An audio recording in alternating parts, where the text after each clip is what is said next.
a Friday. Hey. That means it's Monday Eve. No.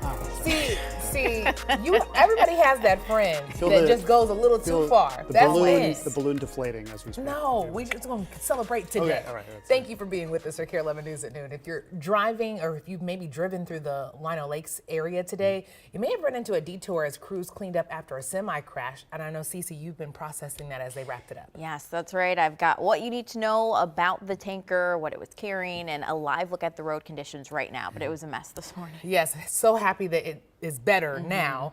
But first, let's look at this weather. You said it wasn't going to get any warmer, my friend. Yeah, well, it's not really going to change much over the next couple of days. Temperatures are going to hang out near 40 degrees, but we don't have the wind like we have had over the last couple of days. And notice there is some clearing out across west central and southwestern Minnesota. That cloud line is not moving very fast, and a part of that is because the wind is actually fairly light right now. It's not pushing the drier air closer to us. So right now it's 35 in the metro, where we have seen some clearing, especially last night. That's where we have the coldest temperatures. Notice the Fargo-Moorhead area is still in the teens right now.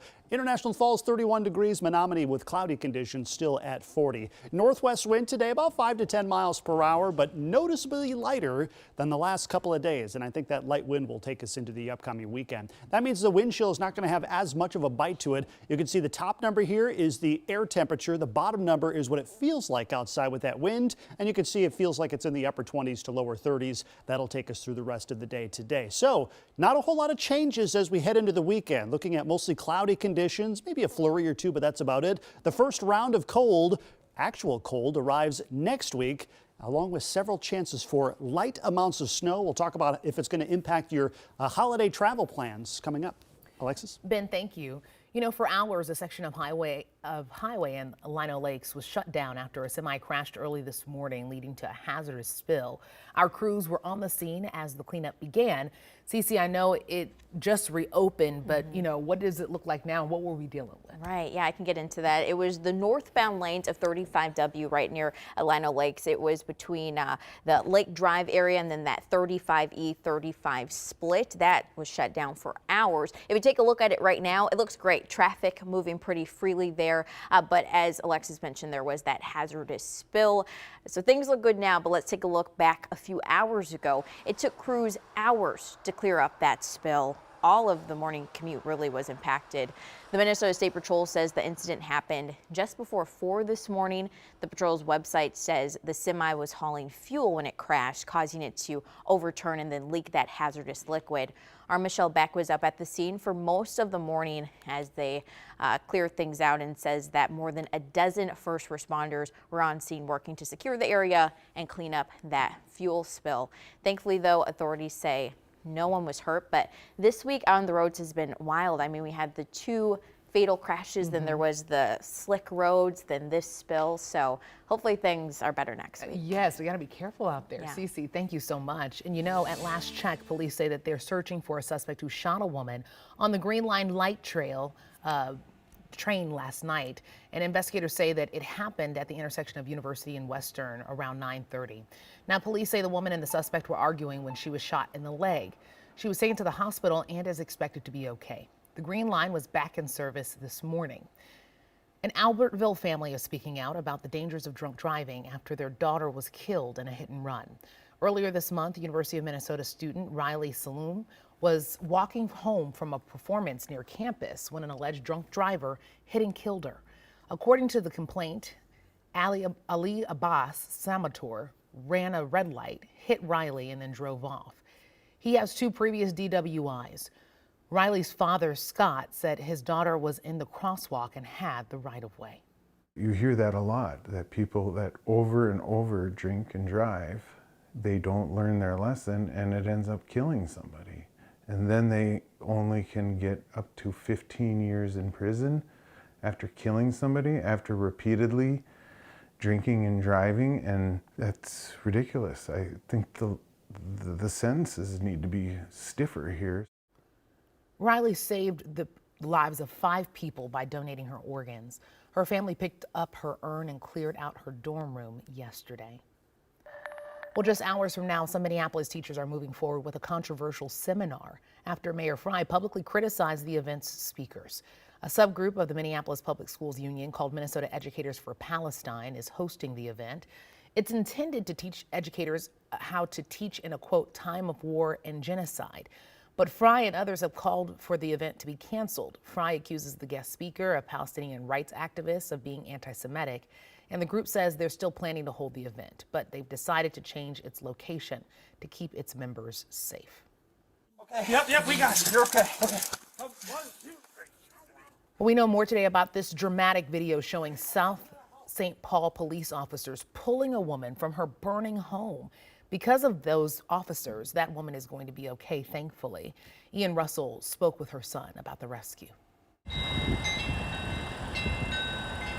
In an instant, life is precious. Things can happen fast. life can change. I got a call about 5 a.m. yesterday morning that there was a fire at the house. For Don Novak, Very worried, very worried. Got out of bed fast and fear of the unknown ran. setting quickly. His mother, now safe at the hospital after a fire ripped through her home. The corner, to the very right of the front of the house. And inside, nothing but charred memories and ash, filling space where life once stood strong. Up and down, up and down. Don's mother almost not making it out. She thought she was gonna die there, burn and die there. A miracle she's okay. A miracle made possible by guardian angels Yeah, early Wednesday morning. in uniform. One thing that she said that I'll always remember is, fire, I'm scared. South St. Paul Police Sergeant Michael Dahl and Officer Aaron Schmidt were the first ones to respond Wednesday morning. Police department, anybody in the air? Body cameras from the two show the start of that devastation, crawling under smoke and flames too much to bear, Police department, yell out to me! finding another way outside. I just started looking through that back window, and that's when I saw her. Right here. Yep. 1, 2, 3. Can you grab my shoulders? He was able to pick her up right off that bed and hand her out to me, waiting at the bottom of the window.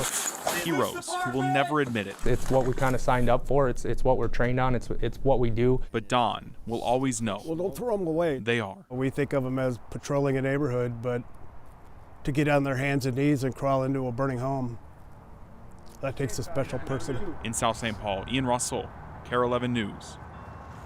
Definitely thankful for our first responders there.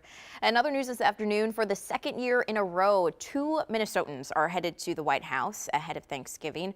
Our state is once again home to the 2 turkeys who will be pardoned by President Biden.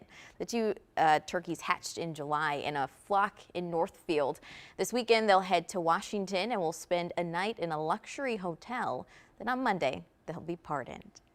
If you're traveling for the holidays, we're already getting into the busiest times. Experts are anticipating a record number of people on the move. Audrey Russo shows us what that looks like at the airport. It is day 2 of the Thanksgiving travel season, and we can see things here at MSP are already starting to get busy. You can see the line to get through security here in Terminal 2 is stretching around the corner down towards the parking garage. And if it looks busy now, believe you me, it is only going to get busier from this point out. Reps with MSP say Wednesday will be the busiest travel day. From now until December 2nd, MSP is expecting 468,000 people to make their way through the airport. For reference, that's like the entire population of Miami rolling through with their suitcase just trying to get to their holiday destination. Now, to help with the rush, MSP is opening an alternate pickup and drop-off area in Terminal 2. You can get to it through the purple ramp. It's on the Skyway level. There's a lot of signage. And with all these people antsy to start their holiday, we know tensions are going to be high. No one's on their best behavior. One airline is actually trying to combat some of that tension with some new technology. What you're hearing now is the sound of a new alarm that will play at American Airlines gates if someone tries to board before their assigned group is called. Line cutters will hear it when their pass is scanned, and they'll be sent back to wait with the rest of their group. So be patient and set yourself up for success by getting to the airport at least 2 hours before your flight is set to take off. Back to you.